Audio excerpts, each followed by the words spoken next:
Hi friends, இப்போ நம்ம video பார்க்கறதுக்கு முன்னாடி ஸ்பான்சர் பார்த்துருவோம். This video is sponsored by Buymote. Buymote is the one of the online portal site. Buymoteல online மூலமாக பொருள்களை பர்ச்சேஸ் பண்ணி நாம் பயன்பெறலாம். இப்போ நாம் சீப்பனியாரம் எப்படி செய்கிறதுன்னு தான் பார்க்க போகிறோம். அதுக்கு நான் அரைப்படி இடியப்ப மாவு பச்சரிசி மாவு எடுத்துருக்கிறேன். அது கொஞ்சம் வறுப்பு பத்தலை, அதோட சட்டியில் போட்டு நல்லா வறுத்துக்கிட்டு அதில் 2 முட்டை, கொஞ்சோண்டு சோம்பு அதை நல்லா வறுத்து பொடி பண்ணிடணும். மிக்ஸி ஜாரில் போட்டு கொஞ்சோண்டு உப்பு எல்லாத்தையும் சேர்த்து நல்லா கலக்கணும். கலக்கனோட 1.5 தேங்காய் எடுத்து நான் திருவி பால் புழிஞ்சு வச்சுருக்கிறேன். அது ஒரு பால், 1ஆம் பால் 2ஆம் பால் 2 தான் எடுக்கணும். தண்ணி பால் நம்ம எடுக்கக்கூடாது, அது சேராது மாவோட.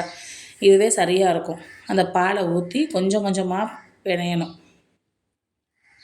கொஞ்சம் கொஞ்சமாக பிணைஞ்சு நல்லா தேய்ச்சி உருட்டு மொத்தமாக கொண்டுட்டு வந்துடணும். அந்த 1.5 தேங்காயோட பால் இதுக்கு சரியானதாக இருக்கும். அப்படி எக்ஸ்ட்ரா இருந்துச்சுன்னா அந்த பாலை நம்ம யூஸ் பண்ணக்கூடாது, அதை தனியாக வச்சிடணும். நல்லா ஒரு இப்படி லூஸான பதத்துக்கு நம்ம பிணைஞ்சிடணும்.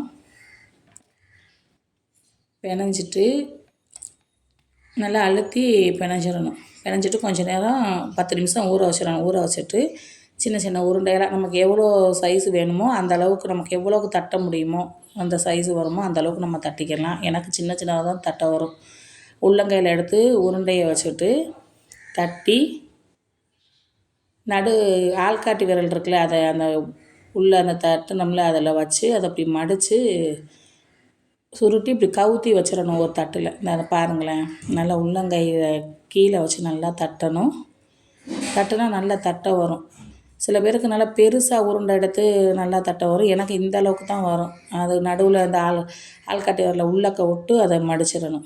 மடித்து எல்லாத்தையும் நம்ம தட்டி வச்சிடணும். எனக்கு அரைப்படி மாவு எடுத்தேன். எனக்கு வந்து ஒரு 65 பணியம் கிடச்சிச்சு. அதை 2 தட்டில் இவ்வளோ தான் கிடச்சிச்சு எனக்கு. அப்புறம் எண்ணெயை சூடு பண்ணி எண்ணெயை சட்டியில் ஊற்றி நல்லா சூடாக இருக்கணும். எண்ணெய் லேசு சூட்லலாம் போடக்கூடாது. நல்லா சூடான உடனே அந்த பணியாரத்தை கவுத்தி போடணும். கவுத்தி போட்டு அதை திரும்பிடும்.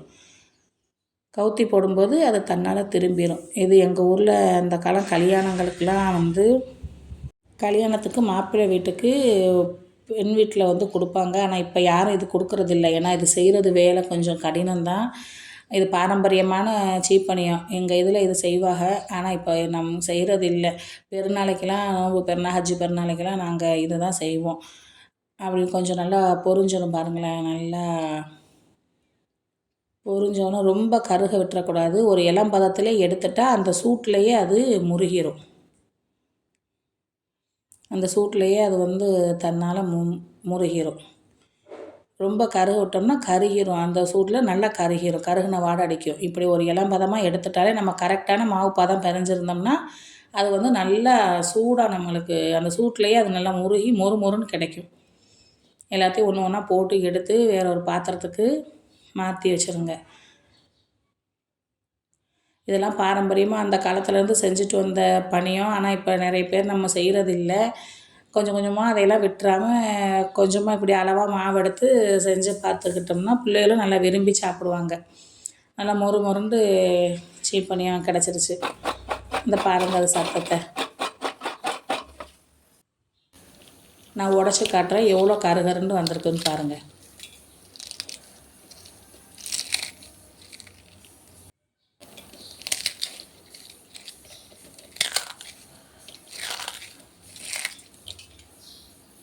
நல்லா கருன்னு பிள்ளைகளும் நல்லா சாப்பிடுவாங்க. நம்ம வெளியில் கடைகளில் தின்பண்டம் வாங்கி கொடுக்காம இப்படி வீடுகளில் கொஞ்சம் இப்படி செஞ்சு கொடுத்தோம்னா நமக்கு ஹெல்த்தியாகவும் இருக்கும். இந்த வீடியோ பிடிச்சிருந்தா சப்ஸ்கிரைப் பண்ணுங்கள், லைக் பண்ணுங்கள். Bye friends.